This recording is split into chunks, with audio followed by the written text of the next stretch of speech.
시청자 여러분 안녕하십니까? BTV 주간 종합 뉴스입니다. 코로나19 확산세가 여전한 가운데 민족 최대의 명절 추석 연휴가 시작됐습니다. 이번 연휴는 추석 당일과 다음 날 오후에 가장 혼잡할 것으로 예상됩니다. 정부는 방역을 최우선으로 한 교통 대책을 마련했습니다. 배상민 기자입니다. 한국교통연구원 조사에 따르면 이번 추석 연휴 기간인 17일부터 22일까지 전국적으로 3,226만 명이 이동할 것으로 예상됩니다. 날짜별로는 추석 당일인 21일 626만 명으로 가장 많습니다. 교통수단은 조사 대상자의 93.6%가 승용차를 이용한다고 응답했습니다. 귀성 출발은 추석 전날인 20일 오전, 귀경 출발은 추석 당일 오후가 가장 많았습니다. 이번 추석 연휴 기간 가장 혼잡한 시간대는 추석 당일, 그리고 추석 다음 날 오후 시간대로 나타났습니다. 국토부는 17일부터 6일간 방역과 안전을 최우선으로 하는 추석 연휴 정부 합동 특별교통대책을 시행합니다. 고속도로 휴게소 내 출입구 동선을 분리하고 출입 명부 작성, 모든 메뉴 포장만 허용, 실내 테이블 운영이 중단됩니다. 또한 고속도로 주요 휴게소 9개소에 임시 선별검사소를 운영합니다. 철도의 경우 창가 좌석만 판매 제한 운영 중이며 버스는 창가 좌석 우선 예매, 항공은 좌석 간 이격 배치, 여객선은 승선 인원을 선박 정원의 50% 수준으로 관리할 예정입니다. 이용객이 몰리는 철도역, 버스 여객선 터미널, 공항 등 모든 교통시설은 수시 방역과 상시 환기, 동선 분리, 비대면 예매 활성화 등의 방역 태세를 구축할 예정입니다.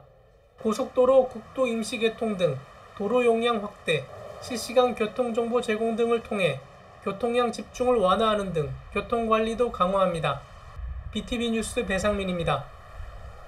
이번 추석 연휴는 전국적인 이동량이 작년보다 3% 이상 늘어날 것으로 보입니다. 코로나19 확산이 우려되는데요. 방역당국은 명절 방역수칙을 발표했는데요. 접종 완료자를 포함해 총 8명까지 모일 수 있습니다. 또 휴게소의 모든 음식은 포장만 허용합니다. 보도에 김지영 기자입니다.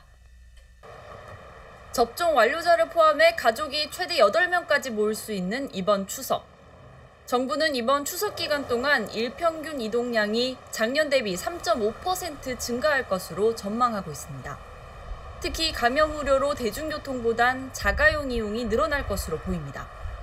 정부의 추석 특별교통대책에 따라 이번 연휴 기간 동안 휴게소의 모든 음식은 포장만 허용됩니다. 또 실내 테이블 운영은 중단하고 야외에도 테이블마다 투명 가림막이 설치됩니다. 고속도로 내 주요 휴게소 9곳에선 임시 선별검사소가 운영됩니다. 먼저 휴게소와 또 졸음쉼터 등 휴게시설에 대한 방역을 강화하겠습니다. 휴게소 출입구에 대해서 동선을 분리하고 모든 음식은 포장만 허용됩니다. 또 실내 테이블 운영은 중단합니다. 방역당국은 부모님이 예방접종을 완료하지 않은 경우 가급적 고향을 방문하지 말 것을 권고했습니다. 또 형제들 간에 시간차를 두고 방문하는 등 가족들 간의 접촉을 최소화해달라고 당부했습니다. 주기적인 환기와 실내 소독에도 주의를 기울여야 한다고 강조했습니다. 접촉 횟수가 늘면 늘수록 감염 확산의 우려는 같은 비율로 높아집니다. 가족들이 형제간들의 좀 시간차를 둔다든지 이런 것들도 한번 방안을 강구를 해주시고, 그다음에 환기 문제는 정말 중요합니다. 그래서 가족 내에 있을 때 환기 시간별로 한 번씩 환기해 주시는 것. 수도권을 중심으로 한 코로나 확산세가 여전한 가운데 10월 이후 위드 코로나가 현실화되기 위해선 추석 연휴 동안 개개인의 방역수칙 준수가 그 어느 때보다 중요합니다. BTV 뉴스 김지영입니다. 연휴에 가족을 만날 생각에 기쁘기도 하지만 한편으로는 장거리 운행에 대한 걱정도 생기기 마련입니다. 장거리 운전 시에는 예상치 못한 사고가 발생할 수 있는 만큼 미리 점검하는 습관이 중요합니다. 장거리 운전 시 유의해야 할 점, 김성원 기자가 알려드립니다. 이번 추석 연휴는 주말을 포함해 5일이나 됩니다. 연휴가 길기 때문에 고향을 찾는 인구도 적지 않을 것으로 보입니다. 먼 거리를 이동하는 경우 대중교통을 이용하는 것이 가장 안전하고 편안한 방법입니다. 하지만 먼 거리를 직접 운전을 해야 한다면 운전 전 차량 점검은 필수입니다. 기본적으로 차량 유리를 닦기 위한 워셔액이 충분한지 확인해야 합니다. 갑작스러운 유리 오염으로 시야가 방해됐을 때 워셔액이 없으면 운전이 어려울 수 있습니다. 다음으로 냉각수 양 확인입니다. 장거리를 운전하면 엔진이 과열되는데 냉각수가 부족할 경우 엔진이 망가져 사고가 날 수 있고 수리비도 많이 발생합니다.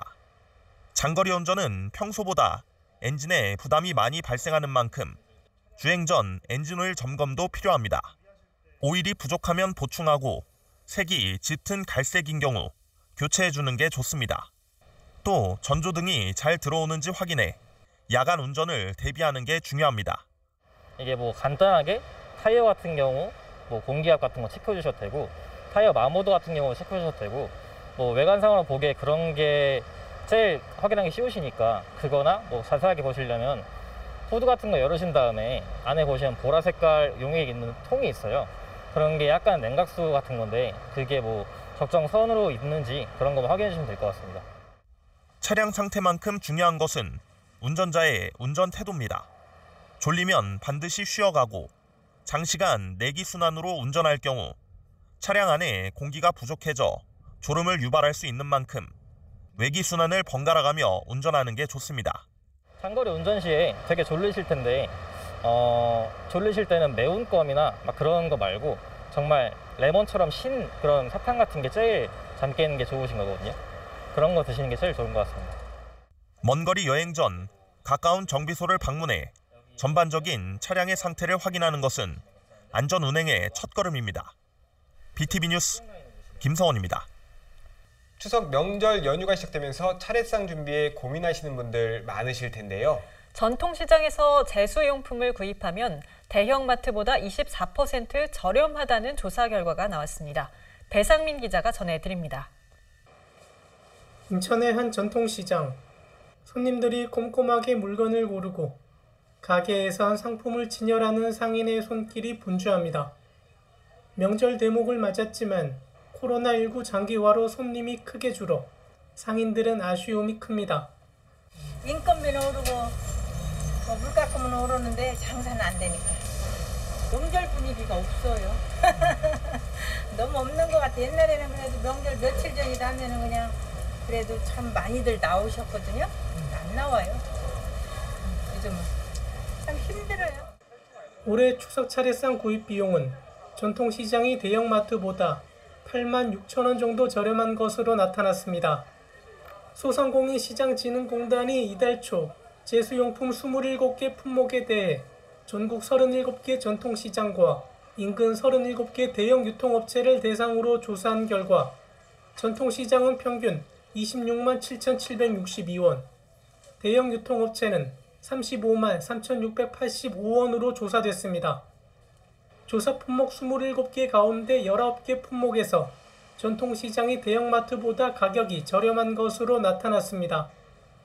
지난해 추석 제수용품 가격과 비교하면 전통시장은 6.5%, 대형마트는 11.9% 올랐습니다. 수산물은 전반적인 어획량 증가와 정부 비축 물량 공급으로 가격이 안정적인 가운데 닭고기와 달걀은 올 초 고병원성 조류 인플루엔자로 인한 살처분과 폭염 등의 영향으로 높아진 가격이 지속되는 추세입니다. 과일류는 폭염과 뒤늦은 가을 장마로 출하가 늦어져 전반적으로 가격대가 상승했으며 채소류는 처서 이후 기온이 낮아지고 생산량이 늘어 가격이 하락하는 것으로 보입니다. 한편 행정안전부와 경찰청은 9월 13일부터 22일까지 전국 485개 전통시장 주변 도로에 최대 2시간까지 주차를 허용한다고 밝혔습니다. BTV 뉴스 배상민입니다. 전통시장에서 물건을 살 때 장바구니 챙기시나요? 1년 동안 전통시장에서 사용되는 비닐봉투가 약 60억 장에 달한다고 합니다. 이런 가운데 인천 모래내 시장이 쓰레기 없는 장보기 캠페인을 진행하고 있는데요. 비닐봉투 대신 장바구니를 사용하면 생필품으로 교환할 수 있는 쿠폰을 제공한다고 합니다. 보도에 김지영 기자입니다. 명절을 앞두고 장을 보러 나온 사람들. 손에는 비닐봉투 대신 장바구니가 들려 있습니다. 이거 다 남기잖아. 그래서 나는 그거 장바구니 들고 댕겨. 항상 이거 들고 댕겨. 혼자 다니니까 많이 안 사니까. 비닐봉지 안 쓰면은 아무래도 그 쓰레기 같은 것도 많이 줄어들 거고 비닐봉지로 인해 가지고 그런 점이 좋죠. 장바구니를 가지고 오지 않은 사람은 현장에서 빌려서 사용할 수도 있습니다. 장바구니 무료 대여 서비스인데요. 이게 폐현수막으로 만든 거거든요. 장바구니 안 가져오셨으면 편하게 빌려 쓰시면 돼요. 모래내 시장이 일회용 쓰레기 없는 장보기 캠페인을 진행합니다. 소비자가 캠페인에 참여하는 상점에서 장바구니로 장을 보면 쿠폰을 받을 수 있는데 이 쿠폰을 모으면 제로웨이스트 상점에서 생필품으로 교환할 수도 있습니다. 현재는 캠페인에 참여하는 상점이 전체 200곳 중 16곳에 불과하지만 상인회는 오는 11월까지 참여를 점차 늘려간다는 계획입니다. 전통시장에서 오랫동안 사용해왔던 일회용품을 줄이기 위해서 시작하게 된 계기인데요. 일회용품을 줄임으로써 먼 미래에 환경도 좋아지고 먹거리도 좋아지고 이래서 시작하게 됐습니다. 국민들과 우리 시장 상인들이 다 합심해서 이 친환경적인 제로 웨이스트를 많이 이용해 주시기 바랍니다. 전통시장에서 한 해 사용되는 비닐봉투는 약 60억 장. 지난 2019년부터 대형마트 등에선 일회용 비닐봉투 사용이 금지됐지만 영세한 점포가 많은 전통시장은 이 규제를 피해왔습니다. 하지만 더 이상 환경 문제가 남의 일이 아니라는 전통시장 상인들의 자발적인 노력이 더욱 주목받고 있습니다. BTV 뉴스 김지영입니다. 인천시와 국민의힘이 내년도 국비 확보와 주요 현안 해결을 위한 예산정책협의회를 열었습니다. 인천시는 7호선 청라 연장과 계양 강화간 고속도로 건설 등 26개 사업에 국비 1,894억 원이 확보될 수 있도록 지원을 요청했습니다. 이형구 기자입니다. 인천시와 국민의힘이 인천 지역 국비 확보와 현안 해결을 위해 한자리에 모였습니다. 시는 환경과 교통, 민생 등 3대 이슈 해결에 협조를 요청했습니다. 먼저 교통 분야에선 7호선 청라 연장에 국비 1,100억 원 반영이 포함됐습니다. 또 공단 고가교에서 서인천 IC간 도로 개설 사업과 백령공항 건설 사업이 예타 대상에 선정되도록 지원을 주문했습니다. 서울시 등 관계기관과 의견차로 난항을 겪는 공항철도 9호선 직결 사업 해결에도 힘을 보태줄 것을 당부했습니다. 환경 분야에서 수도권 매립지 사용 종료와 악취 종합 상황실 구축, 저세 자연 생태학습장 조성 등이 담겼습니다. 수도권 매립지 종료에 열망이 있습니다. 그에 따른 이제 필요한 그 자연 순환 시설이나 이런 것을 확보하는 데 대한 시민들의 바람이 큽니다. 이제 아까도 말씀하신 공항철도와 서울 9호선의 직결, 공항철도 환승 요금제, 계양 강화간의 고속도로 건설 이런 문제들에 대해서 많은 관심과 지원을 좀 부탁드립니다. 코로나19 극복을 위한 민생 분야 지원 사업에는 K바이오랩 허브 조성 사업의 예타 선정과 남동산단 통합관제센터 구축 등이 담겼습니다. 김기현 원내대표는 지원을 약속했습니다. 공항철도와 서울 9호선 연결 직결 사업의 문제라든지 18 부두 재개발 사업, 차세대 고속열차 인천역 연장, 송도역의 복합 환승센터 건립 추진 등 현안들이 있는 주요 현안을 제가 보고받았습니다만 서로의 의견이 잘 조율되고 또 필요한 것들에 지원 사업을 발굴해서 저희 국민의힘도 열심히 도울 수 있도록. 배준영 국민의힘 인천시당 위원장은 정부안 편성 때부터 기재부 차관 등을 만나 이미 역대 최대 규모인 국비 4조 4천억 원이 반영됐다며 국회 예산심의 과정에서 미반영된 사업들이 포함될 수 있도록 지원하겠다고 밝혔습니다. BTV 뉴스 이영구입니다. 서울과 인천, 경기도 쓰레기를 처리하는 수도권 매립지는 오는 2025년 종료를 앞두고 있습니다. 하지만 서울시와 경기도는 사용을 연장하겠다는 뜻을 밝히고 있는데요. 서구 지역 정치권과 주민단체들이 국회를 찾아 수도권 매립지 종료 이행을 촉구했습니다. 마지막 골든타임이라며 2025년 종료를 선언하고 자원순환 정책을 수립하라고 요구했습니다. 이정윤 기자의 보도입니다. 서구 지역 정치권과 주민단체들이 국회에서 수도권 매립지 종료 이행을 강력하게 요구했습니다. 수도권 매립지는 당초 계획대로 2025년에 종료돼야 한다며 즉각 사용 종료를 선언하라고 촉구했습니다. 서구 지역 정치권은 아무런 대책도 마련하지 않고 매립지를 연장하려는 서울시와 경기도, 환경부를 싸잡아 비난했습니다. 2016년에 이루어졌던 유정복 시장의 당시의 사자 협의를 가지고 이것에 의해서 앞으로 3-109를 합의가 되지 않으면 더 쓸 수 있다, 이런 식으로 주장하고 있습니다. 아니, 자기가 먹고 자기가 사용한 건 스스로 치워야 되는 게 원칙 아닙니까? 서구 지역 정치권은 마지막 골든타임이라며 지금 당장 매립지 종료를 위한 준비와 로드맵을 마련해야 한다고 강조했습니다. 쓰레기를 자원화하는 선순환 체계를 마련하고 발생지 처리 원칙에 따라 서울시와 경기도가 자체 매립지를 조성해야 한다는 겁니다. 수도권 매립지 종료, 지금이 골든타임입니다. 정부와 서울시, 경기도는 수도권 매립지 종료를 즉각 선언하십시오. 또한 정부와 서울시, 경기도는 발생지 처리 원칙에 입각한 자원순환 선진화 정책을 수립하고 자원순환 기본법을 이행하십시오. 서구 지역 주민들은 수도권 매립지로 인해 악취와 분진, 소음 등 수십 년간 환경 피해를 입으며 고통 속에 살아가고 있다고 호소했습니다. 더 이상 매립지 연장은 안 된다며 강력한 투쟁도 선포했습니다. 우리 인천은 서울 경기의 쓰레기통이 아닙니다. 도대체 언제까지 서울 경기가 쓰레기를 계속 버리려고 합니까? 30년입니다. 이미 10년을 연장했습니다. 우리 인천 시민은 더 이상 매립은 국가의 횡포인 환경폭력이라고 규정하고 강도 높은 투쟁을 할 겁니다. 정치권과 주민들은 대선 후보들이 보상과 혜택을 내건 수도권 매립지 사용 연장 발언에 유감을 표하며 주민들이 원하는 건 발생지 처리 원칙이라고 다시 한번 강조했습니다. BTV 뉴스 이정윤입니다.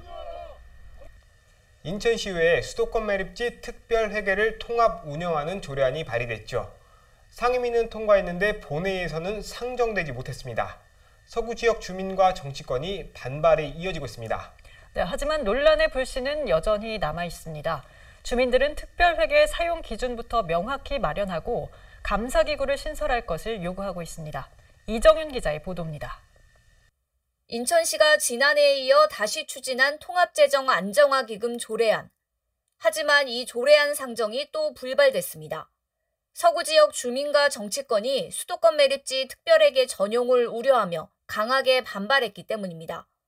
수도권 매립지 특별회계는 피해 지역 주민들을 위해 써야 할 돈인데 통합기금으로 운영되면 제멋대로 사용될 수 있다는 우려에서입니다. 일단 조례안이 상정되지 못했지만 논란의 불씨는 여전히 남아 있습니다. 서구 주민들의 절박한 삶의 요구일 수도 있고 이런 다양한 이유와 요구를 받아주신 부분에 있어서 정말 환영하는 입장이지만 앞으로 이 매립지 특별회계 자금에 대한 사용의 원칙과 정의를 좀 새롭게 내려서 다시는 이런 문제들이 불거져서 서로 지역 간의 갈등으로 야기될 수 있는 요소들은 저는 좀 앞으로 방법을 세워야 된다 이렇게 생각을 합니다. 서구 지역 주민들도 논란이 되풀이되지 않도록 매립지 특별회계의 사용 원칙부터 제정할 것을 요구하고 있습니다. 특별회계는 매립지 피해 지역 주민들의 복지 향상과 환경 개선을 위해 사용하도록 명시돼 있지만 목적에 맞지 않게 사용되고 있다며 이런 상황에서 통합 운영은 절대 안 된다는 겁니다. 또 매립지 특별회계가 제대로 쓰이는지 감사기구도 신설해야 한다고 강조하고 있습니다. 통합 운영을 하되 별도의 조례를 만들어서 시민 감사기구를 설치한 다음에 피해 영향 지역 주민들이 필히 참석하는 감사기구가 돼서 제대로 잘 쓰여질 수 있도록 이렇게 제도적인 장치를 마련하면 얼마든지 통합 운영을 해야죠. 그것은. 수도권 매립지 피해 지역 주민들은 명확한 사용 기준과 감사기구를 설치하지 않을 경우 통합 운영은 절대 수용할 수 없다는 입장입니다. BTV 뉴스 이정윤입니다. 인천시와 서울대병원이 공공보건의료체계 강화를 위한 업무 협약을 체결했습니다. 공공의료 강화를 위한 정책 개발에 힘을 모은다는 계획입니다. 인천공항을 통한 감염병 등에 대응하기 위한 의료시설 확충에도 노력하기로 하면서 서울대 분원 유치의 마중물이 될지 주목됩니다. 이형구 기자입니다. 공항과 항만을 갖고 있는 인천. 재난과 감염병 등 수익성 낮은 공공의료 대처에 우려의 목소리가 높습니다. 적절한 대응을 위해선 의원과 보건소, 지방의료원, 국립대 병원으로 이어지는 공공의료 전달 체계가 필요합니다. 하지만 인천은 지방의료원이 한 곳에 불과해 부족하다는 지적을 받는데 특히 국립대병원이 한 곳도 없기 때문입니다. 인천시가 이런 문제를 해소하기 위해 서울대병원과 손을 맞잡았습니다. 양 기관은 인천 지역 공공의료 강화를 위해 지역사회 수요에 맞는 다양한 협력 사업을 발굴한다는 계획입니다. 또 양질의 의료 서비스 제공에 필요한 과제를 발굴하고 정책 개발과 실행 과제를 도출할 예정입니다. 특히 인천공항을 통해 유입되는 감염병과 항공 관련 국가 재난에 대응하기 위한 의료시설 확충에도 힘을 모으기로 했습니다. 특히는 인천공항을 중심으로 한 그러한 해외 감염병의 그러한 도입, 유입 또는 재난 사태 이런 거에 대해서는 정말 인천이 가져야 될 무엇보다 중요한 특화 사업이기 때문에 그런 것들에 집중할 수 있는 역할은 꼭 만들어야 한다라는 생각을 하고 있습니다. 박남춘 인천시장은 서울대병원 분원 유치에 공을 들이고 있는 만큼 이번 협약에 거는 기대가 큽니다. 우리 민간 병원들은 대대적으로 지금 뭐 또 여기에 와서 지금 이제 투자 계획이나 이런 것들 시와 물론 함께하지만 세브란스 병원이라든지 현대 아산병원이라든지가 하고 있지만 그렇더라도 그 병원들이 커버할 수 없는 공공의료 분야에 관해서는 반드시 이것이 좀 체계적으로 참 잘 구축돼야 되겠다는 생각을 갖고 있어요. 인천시와 서울대병원은 이번 협약을 시작으로 정례적으로 협의를 진행할 예정입니다. BTV 뉴스 이영구입니다. 앞서 보신 것처럼 인천시는 공공의료 강화를 위해 서울대병원과 손을 맞잡았는데요. 상반기에 탈락했던 감염병 전문병원 유치에도 신경을 써야 합니다. 정부는 연내에 추가로 한 곳을 선정하기 위한 절차에 돌입할 예정인데 유치전이 치열할 전망입니다.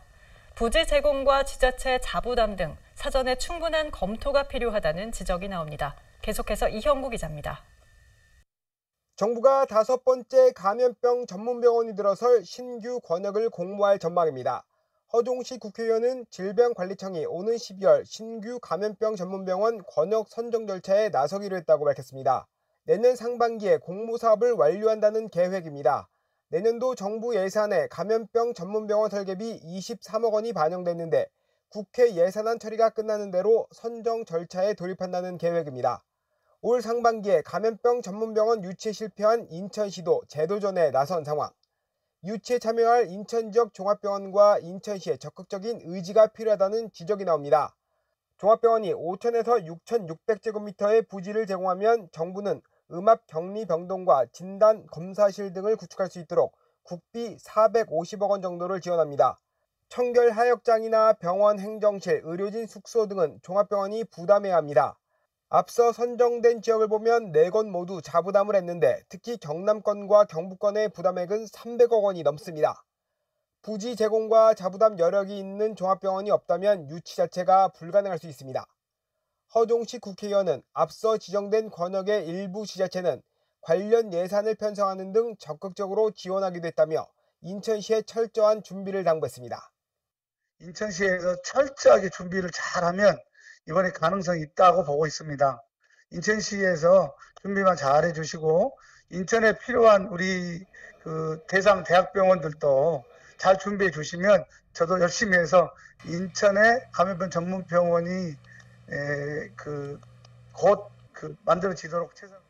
한편 보건복지부와 보건의료노조는 지난 2일 앞서 지정된 4개 권역의 감염병 전문병원을 2024년까지 설립 운영하기로 합의했습니다. 또 추가로 3곳을 확대하기 위해 노력하기로 했는데 내년 예산에 한 곳의 설계비만 반영돼 치열한 유치전이 벌어질 것으로 보입니다. BTV 뉴스 이영구입니다. 지역화폐 인천 이음이 출시하고 어느덧 3년이 흘렀습니다. 출시 이후 154만 명이 사용하고 충전 금액은 5조 원을 돌파했습니다. 그런데 정부 지원금이 줄어들면서 빨간불이 켜졌습니다. 내년엔 캐시백 10% 혜택이 어려울 수 있다는 우려가 나옵니다. NIB 장윤아 기자의 보도입니다. 인천 이음은 인천시가 2018년 출시한 지역화폐로 지역경제를 활성화하기 위해 추진됐습니다. 사용한 금액에 따라 캐시백 포인트를 제공하는데 현재 사용 금액의 10%를 지급하고 있습니다. 폭발적인 인기로 지난 4월 기준 인천이음 사용자는 시민의 절반을 넘어섰고 사용 금액은 5조 77억 원을 기록했습니다. 그러나 정부가 내년 지역화폐 지원 예산을 약 1조 원 넘게 줄여 인천이음 정책에 빨간불이 켜졌습니다. 인천시가 내년에 캐시백 10%를 유지하기 위해선 총 4천억 원의 예산이 필요하지만 인천시에 지원되는 국비는 300억 원에 불과하기 때문입니다. 정부의 국비 지원액이 아직 확정되진 않았지만 지원이 줄면 인천이음 10% 캐시백은 어려울 것이라는 전망이 나오고 있습니다. 하지만 박남춘 인천시장은 내년에도 인천이음 캐시백을 10% 유지할 예정이며 국비 지원을 확보하기 위해 최대한 노력하겠다고 밝혔습니다. 코로나가 끝났고 당장 좋아질 건 아니니 의회를 통해서 국회에서 지금 그 내년도 예산에 그 좀 우리 올해와 동일하게라도 그 국비 지원을 해달라. 이게 1차 목표가 돼야 되고 시도지사 협의회에서도 같이 해보자고 제안도 해야 될 것이고 그렇게 노력할 거예요. 인천시는 시민들이 인천시정 중 가장 잘한 사업으로 인천 이음 정책을 뽑고 있다고 밝혔습니다. 시민들의 인천 이음 정책에 대한 평가는 좋지만 내년에도 10% 캐시백 정책이 지속될 수 있을지 주목됩니다. NIB 뉴스 장윤아입니다. 과거 밴댕이 마을로 명성이 높았던 후포항은 어획량 감소 등으로 어려운 시절을 보내고 있죠. 후포항이 인천 지역 첫 어촌 뉴딜 사업으로 재탄생했습니다. 선착장과 방파제 등을 정비하면서 밴댕이 마을은 활기를 되찾고 있습니다. 이형구 기자입니다. 강화 후포항 선착장, 강화 앞바다에서 막 잡아올린 생새우를 화물차에 옮겨 싣습니다. 현장에서 바로 경매가 시작되고 자, 가겠습니다. 자, 다시. 가요, 가겠습니다. 치열한 눈치 싸움 속에 주인을 찾습니다. 20분 10만 원 낙찰. 바로 옆 업한장은 싱싱한 수산물로 가득합니다. 광어와 새우는 물론 후포항을 대표하는 밴댕이가 손님을 기다립니다. 여기는 바로 배에서 잡아가지고 들으니까 더 맛있죠. 그리고 싱싱하고. 1970, 80년대 밴댕이 마을로 번성했지만 이후 쇠퇴의 길을 걸은 후포항. 어민들이 안전하게 작업할 수 있도록 부유식 방파제를 만들었습니다. 진입도로를 개선해 관광객의 접근성을 높였고 낡고 지저분했던 간판은 깔끔하게 정비했습니다. 이 지역의 명물 소원바위를 관람하며 걸을 수 있는 탐방로도 설치했습니다. 후포항이 인천 지역 첫 어촌 뉴딜 300사업으로 재탄생했습니다. 특히 사업이 준공되는 올해에는 마을 곳곳에 비어있는 건물을 리모델링하여 그 자리에 사람들이 하나 둘씩 돌아오고 있으며 지역 경제 활성화의 활력을 제고시키고 제2의 도약을 꿈꾸는 후포항. 인천시는 접근성을 개선해 그 꿈을 실현하도록 돕는다는 계획입니다. 이 지역이 수도권임에도 접근성이 떨어져서 이곳에 관광객이 오지 않는 그런 일들은 이제는 없어야겠다는 노력하에 생각하에 계양 강화 고속도로를 넣는 문제, 그다음에 이제 영종에서 신도를 거쳐서 강화까지 다리를 넣는 문제, 이런 문제들에 있어서도 제가 시장으로서 모든 역량을 다해서 어촌 뉴딜을 추진한 해양수산부는 포스트 어촌 뉴딜 사업으로 재도약을 지원한다는 구상입니다. 이후에도 어촌 지역의 일자리와 소득을 창출하고 주거 환경을 개선하며 도시 못지않은 생활 서비스를 제공하여 살기 좋은 어촌이 될 수 있도록 포스트 어촌 뉴딜 사업도 세심하게 준비하도록 하겠습니다. 이번 후포항 어촌 뉴딜 사업에는 총 86억 8,900만 원이 투입됐습니다. PTV 뉴스 이영구입니다. 시민들이 대중교통으로 지하철을 많이 이용하고 있지만 해마다 적자폭은 커지고 있습니다. 65세 이상 노인과 장애인 등 무인 수송 손실 때문인데요. 재정 적자를 줄이기 위해 인력 감축 방안이 검토되자 노조는 강하게 반발하고 있습니다. 대중교통 공공성 강화를 위해선 정부가 직접 손실을 보전해야 한다며 법제화를 촉구하고 있습니다. 이정현 기자의 보도입니다. 손실 국가보전 법제화를 촉구한다. 법제화를 촉구한다. 민주노총 인천본부와 시민사회단체가 지하철 무임승차 해결 방안을 요구하고 나섰습니다. 정부가 무임수송 정책을 도입해놓고 이에 대한 책임을 지지 않고 있다며 정부가 직접 문제 해결에 나설 것을 촉구했습니다. 만 65세 이상 노인과 장애인, 국가유공자 등이 무료로 지하철을 이용하는 무임수송은 그 대상자가 증가하면서 해마다 적자폭이 커지고 있습니다. 인천 지하철 무임수송 손실금은 지난 2017년 249억 원에서 2019년에는 296억 원으로 늘었습니다. 인천과 서울, 대구 등 전국 6개 지하철 전체로는 손실 금액이 6,234억 원에 달합니다. 이런 적자 문제를 해결하기 위해 교통공사들은 인력 감축이나 외주화하는 방안을 검토 중입니다. 정부는 지하철의 무임수송을 지방에 떠넘기지 말고 복지 정책으로 접근해 모두가 안전하고 지속 가능한 지하철을 이용할 수 있도록 해야 합니다. 특히 노조는 현재도 인천 지하철 운영 인력이 적은데 인천시는 인천 지하철 2호선 승무원 규모를 더 감축하는 방안을 검토 중이라며 강하게 반발했습니다. 인력을 감축할 경우 안전사고 위험은 더 커질 수 있기 때문입니다.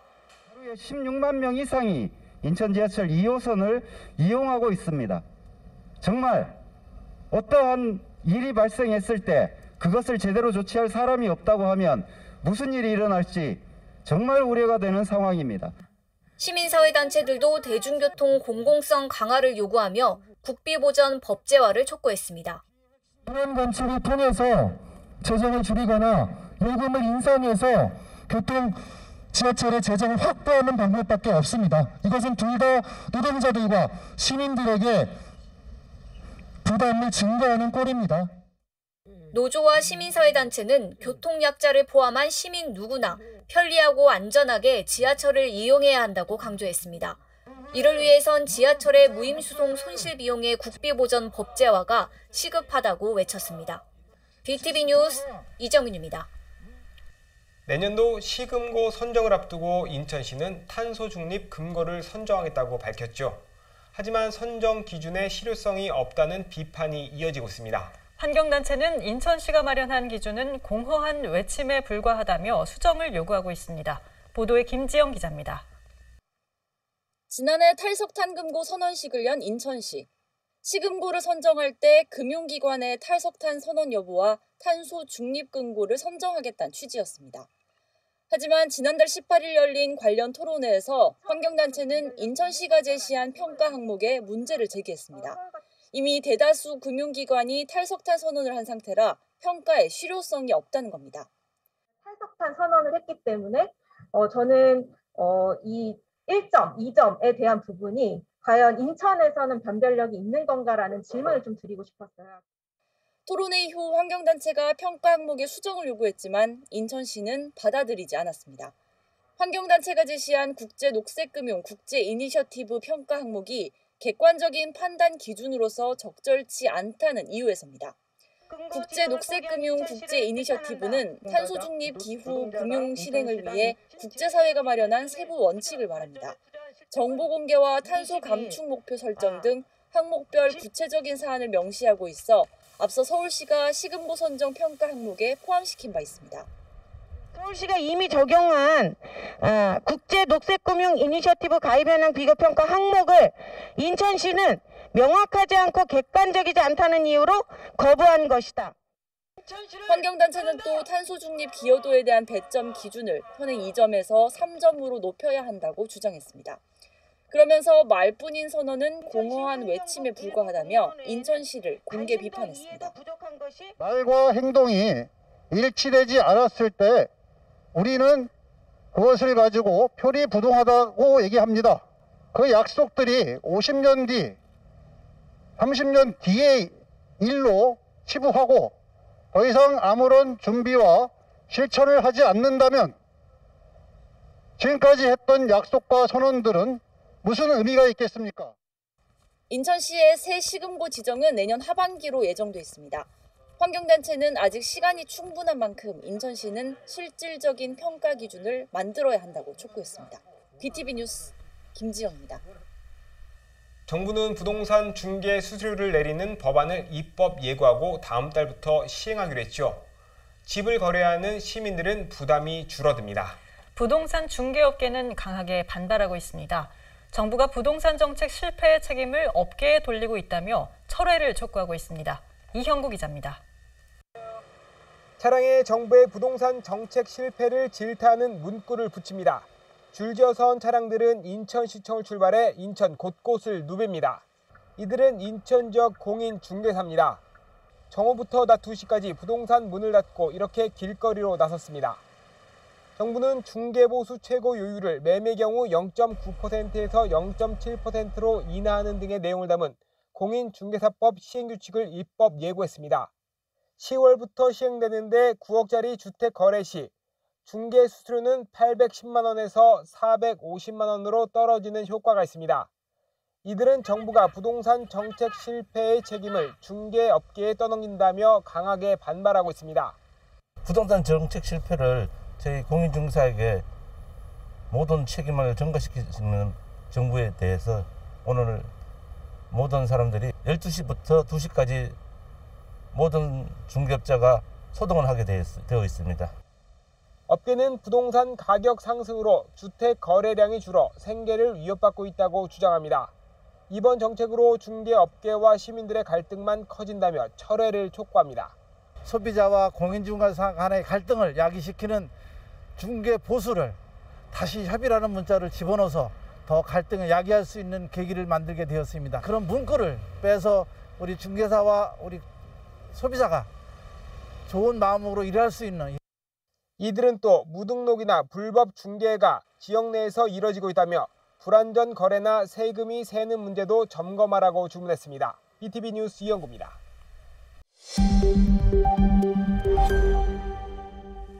코로나19 확산으로 우려가 큰데 이제 날씨가 추워지면서 독감도 걱정해야 할 때가 왔습니다. 지난 14일부터 임신부와 어린이 등을 대상으로 한 독감 예방접종이 시작됐는데요.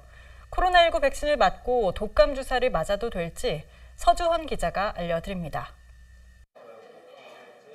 올해 독감 예방접종은 14일부터 시작됐습니다. 임신부와 생후 6개월에서 만 8세 중 생애 처음 독감 예방접종을 하는 어린이들이 첫 대상입니다. 이후 다음 달에는 만 65세 이상 어르신들도 독감 예방접종을 무료로 맞을 수 있습니다. 지난해 한시적 무료 접종 대상자였던 청소년들은 올해 대상에서 제외됐지만 개별 접종은 여전히 권고사항입니다.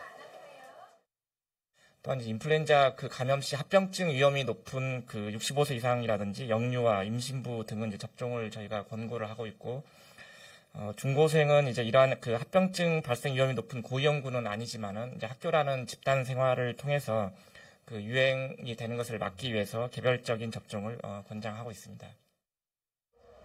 앞서 언급된 연령층 외에도 일반 성인들 역시 의료기관을 통한 개별 독감 예방접종이 가능합니다. 정부는 코로나19 백신을 맞은 경우라도 동시접종으로 인한 부작용은 발생하지 않을 것이라는 설명입니다. 다만 개인적으로 건강상 우려가 있다면 코로나19 백신 접종 후 사나흘 정도의 기간을 두길 권고했습니다. 이제 본인의 어떤 건강 상태라든지 이상 반응에 대한 우려라든지 이런 부분, 그리고 또 일정이 가능하다면은 코로나 백신과 인플루엔자 백신을 일정한 며칠간의 간격을 두고 접종을 하시는 것도 권고를 하고 있습니다. 무료 독감 예방접종을 위해 임신부와 어린이 등은 자치구 홈페이지 등을 통해 필요한 서류를 제출해야 합니다. 또 지역에 따라 보건소는 운영이 중단될 수 있으니 접종 전에는 지역별 위탁 의료기관을 확인해보는 것이 좋습니다. BTV 뉴스 서주헌입니다. 인천문화재단이 지역 예술인의 의료 지원 사업을 처음으로 시작합니다. 직업예술인의 의료비 부담을 덜고 창작 활동을 돕기 위해서인데요. 배상민 기자가 전해드립니다. 인천문화재단이 인천예술인 의료 지원 사업을 시작합니다. 질병, 육아, 임신, 출산 등으로 인한 경력 단절 예술인을 포함해 전문 직업 예술인의 의료비 부담을 덜고 예술활동 목표와 지속적인 창작 활동을 돕기 위해 마련됐습니다. 종합건강검진 지원과 그다음에 정신의학과 약물치료 지원 두 가지 영역으로 나눠져 있습니다. 종합건강검진 지원은 1인당 35만 원 범위에 지원을 하고 있고요. 약물치료의 경우는 1인당 100만 원 기준으로 지원을 하고 있습니다. 인천 내 의료기관 지출의 경우 사후 지급 방식으로 시행됩니다. 지원금은 지원 신청 접수 후 재단의 승인에 따른 의료비 지출건에 한하며 재단 승인 이전의 사전 지출건은 소급 적용이 불가합니다. 지원 대상은 전문 예술인의 경우 예술인 복지법에 따른 예술활동 증명 완료자로 공고일 기준 유효해야 하며 인천 연고 증빙이 가능해야 합니다. 경력단절 예술인의 경우 본인의 경력단절 기간에 대한 사유 증빙과 함께 최근 10년간 인천 내 창작활동 실적 2건 이상과 인천 연고 증빙이 가능해야 합니다. 의료지원사업은 10월 12일까지 신청 접수를 받습니다. 신청 접수는 인천문화재단, 인천예술인지원센터 홈페이지를 통해 온라인으로 진행합니다. 지원 대상으로 승인받으면 해당 일자부터 11월 30일까지 지출건에 대한 의료비 집행 내역 제출, 검토를 거쳐 지원금을 받게 됩니다. 자세한 사항은 인천문화재단, 인천예술인지원센터 홈페이지를 참고하면 됩니다. BTV 뉴스 배상민입니다. 어린이 보호구역의 교통사고를 예방하기 위해 통행 속도를 제한하고 감시 카메라도 설치했죠. 하지만 스쿨존 사고는 계속 발생하고 있습니다. 인천시가 학생들의 안전한 보행을 위해 어린이 보호구역의 모든 신호등을 교체하기로 했습니다. NIB 장윤아 기자의 보도입니다. 지난 2019년 어린이 보호구역에서 한 어린이가 교통사고로 사망한 후 어린이들이 안전하게 신호를 건널 수 있도록 관련법이 만들어졌습니다. 또 어린이 보호구역 차량 속도를 30km로 설정하고 감시 카메라 설치를 의무화하는 등 어린이의 안전한 보행 환경이 조성되고 있습니다. 하지만 지난 3월 중구의 한 어린이 보호구역 앞에서 사망사고가 발생하는 등 사고는 끊이지 않고 있습니다. 인천시가 어린이들의 더욱 안전한 보행을 위해 어린이 보호구역 신호등을 노란 신호등으로 교체합니다. 노란 신호등으로 인해 차량 운전자와 보행자가 어린이 보호구역을 쉽게 식별할 수 있다는 겁니다. 그리고 어린이 보행자 안전을 강화하고 시민들의 협조와 많은 관심을 끌어내기 위해서 그 멀리서도 보호구역을 쉽게 식별하고 이로 인해서 차량 운전자의 속도에 대한 알리는 노란 신호등이 교통사고의 예방에 효과적이고 인천시는 인천경찰청과 협업해 현장 조사를 진행했으며 올해 26억 원을 들여 지역 유치원과 초등학교 등 187개의 학교 교차로 346곳을 노란 신호등으로 교체합니다. 사고 위험이 높고 설치 민원이 많은 초등학교부터 우선 교체한 후 유치원 등은 예산 범위 내에서 순차적으로 교체됩니다. 지금 제가 서 있는 것은 초등학교 앞입니다. 보이시는 것처럼 인천 전체 어린이 보호구역 신호등이 올해 말까지 노란색으로 바뀔 예정입니다. 인천시는 스마트 횡단보도와 실시간 음향 신호기 등도 설치해 등하굣길 어린이들의 안전한 보행 환경을 조성합니다. 그 밖에도 인천시는 또 다른 교통약자인 고령자, 임산부, 장애인 등을 위해 교통약자 이용 차량 스티커를 제작해 서로 배려하고 안전한 교통문화를 만들어 나갈 방침입니다. NIB 뉴스 장윤아입니다. 민족 최대 명절 추석 연휴가 시작됐습니다. 예년 같으면 온 가족이 한자리에 모이겠지만 코로나19 방역 조치가 내려진 상태입니다. 우리 가족의 건강을 위해 마스크 착용과 기침 예절 등 개인 방역 수칙을 잘 지켜야겠습니다. 이상으로 BTV 주간 종합 뉴스를 마칩니다. 시청해주신 여러분 고맙습니다.